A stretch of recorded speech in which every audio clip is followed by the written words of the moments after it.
আসসালামু আলাইকুম, সবাইকে স্বাগতম আমিনাস কিচেনাতে। আজ আপনাদের সাথে শেয়ার করব সুস্বাদু ও সহজ উপায়ে ইলিশ পোলাও রেসিপি। 5 টুকরো নিয়ে নিয়েছি মাছ, ভালো মতো ধুয়ে লবণ মেখে রেখেছি, এতে মাছের ভিতর ভালো মতো লবণ ঢুকবে ও খেতে ভালো লাগবে। প্রথমেই মাছ রান্না করে নেব। চুলায় একটি প্যান গরম করে দিয়ে দেব হাফ কাপ পরিমাণ সরিষার তেল, হাফ কাপ পরিমাণ দেব পেঁয়াজ কুচি। পেঁয়াজ ভেজে কিছুটা নরম করে নেব। পেঁয়াজ কিছুটা নরম হয়ে আসলে দিয়ে দেব হাফ কাপ পরিমাণ পেঁয়াজ বাটা, হাফ কাপ পরিমাণ দেব টক দই, 2 চা চামচ লেবুর রস ও 1 চা চামচ চিনি দিয়ে ফেটে নিয়েছি।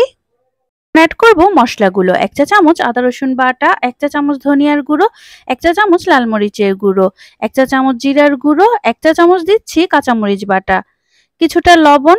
এখন চুলার আঁচ মিডিয়ামে রেখে ভালো মতো মশলাটা কষিয়ে নিতে হবে। ভালো মতো মশলাটা কষিয়ে নিয়েছি, এখন দিয়ে দেব মাছগুলো। এখন ঢেকে রান্না করব 5 মিনিট। 5 মিনিট পর মাছগুলোকে উল্টে দেব, আবার ঢেকে রান্না করব 5 মিনিট। মাছ ভালো মতো সেদ্ধ হয়ে গিয়েছে, এখন দিয়ে দেব কয়েকটি কাঁচামরিচ শুধুমাত্র ফ্লেভারের জন্য। এখন আবার ঢেকে রান্না করব 2 মিনিট। এখন মাছগুলো তুলে আলাদা করে রাখবো, মশলাগুলো পোলাও রান্নার কাজে লাগবে।